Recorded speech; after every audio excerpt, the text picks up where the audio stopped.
Old donkeys, old horses, they are sent to the slaughterhouse as soon as they are considered unproductive, because there is a cost to keeping them and protecting them that no one wants to face because they are no longer productive.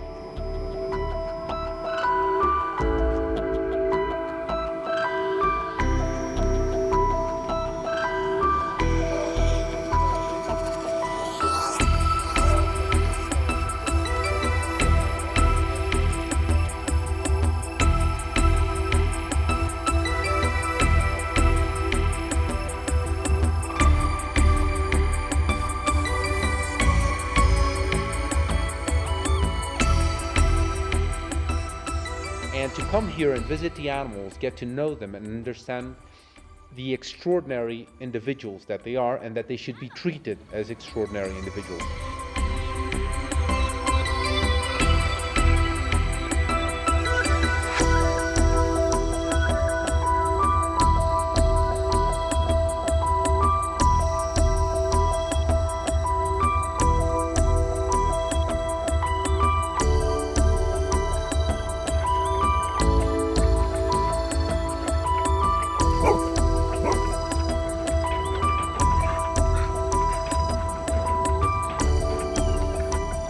We don't see animals as machines that are supposed to produce meat or milk or leather or any kind of other material. Rather, we see them as individuals